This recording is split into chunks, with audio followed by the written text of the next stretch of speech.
Why is it taking me so long to recover? Does that sound familiar? How about this one? This is ridiculous. I'm a grown adult who can't navigate adequately feeding and nourishing herself. The most basic thing in the world. Literal babies can do this. It's stupid that I can't. I know I find myself asking these questions quite regularly, especially when I struggle to see or care about any of the progress that I may have actually made in this recovery process. So today, I want to share 3 things that I found that can be helpful to kind of hold on to when you get stuck in that cycle of beating yourself up for not being where you think you should be at any given point during your recovery.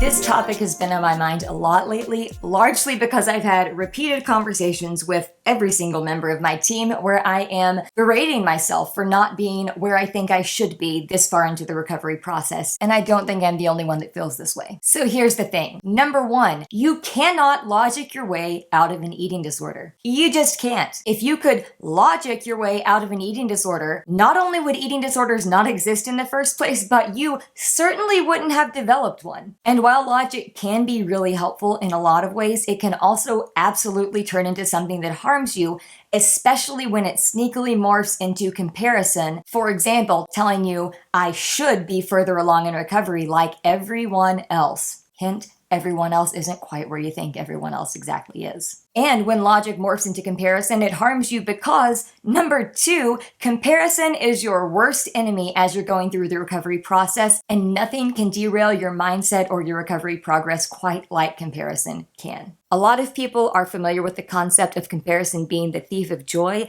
but I also want to add to that and say it is the absolute killer of confidence and the blocker of progress, possibility, and hope. When it comes to recovery, remember, your recovery is nothing but your own recovery. Twisting comparison logic to berate yourself for not doing your recovery like everyone else does absolutely nothing but keep you stuck in shame. And one reason it's so dangerous to get stuck in that cycle of comparison is, number 3, there is no universal recovery trajectory or timeline. The only timeline that really matters right now is the timeline you're living in right now, the present moment. And guess what? Not even past you can steal your present moment. Although your eating disorder will 100% try to do everything that it can to do just that, because when it comes down to it, that's the only thing it can really consistently deliver on: stealing. Stealing your life, stealing your joy, stealing your hope, stealing your relationship, stealing insert blank here. And no matter how long you've been fighting, or how many times you may have previously tried to recover, or if you've been labeled with things like treatment-resistant, non-compliant, chronic eating disorder, severe and enduring, and been told that you will just have to live with this to some degree for the rest of your life, I want to tell you that if you're watching this video right now, it means you're still alive. And that means your future is still worth fighting for in your present moment, even if and when you can't necessarily see it. There are many mantras out there that kind of convey the same idea as the one I'm getting ready to share with you, but this is one that I just kind of fixated on when I first heard it because my mind latched onto the rhyme.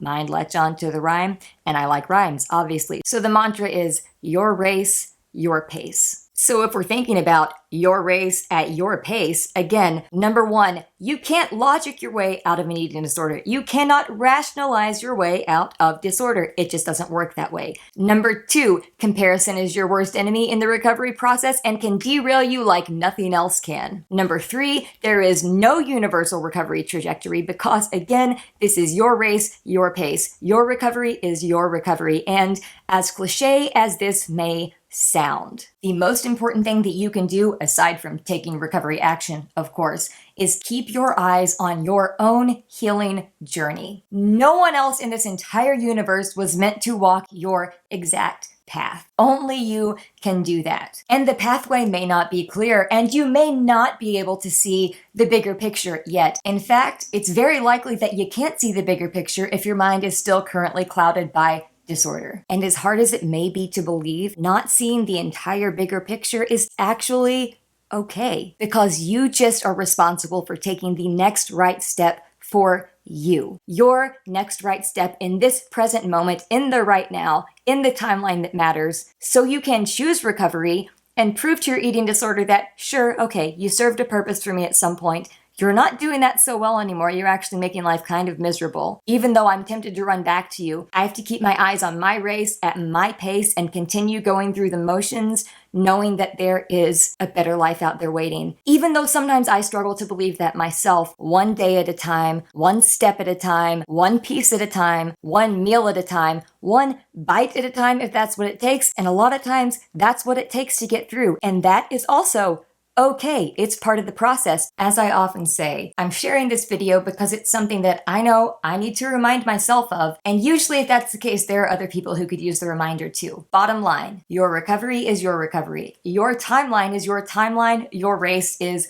your pace. And when we can accept that our recovery is not going to look like anyone else's, and that's true for everyone, by the way, it can kind of help empower us to continue taking the actions that we know are recovery oriented, even if our brain is screaming at us not to do those very things. And even if you can't see the bigger picture right now, the only way you can ever get to a place where you might be able to see it is by taking intentional action, is by going through this process one piece at a time. Even if you're not sure exactly where the piece goes, you're putting together the puzzle, and eventually that's going to help you take back your life one piece at a time. See you in the next one.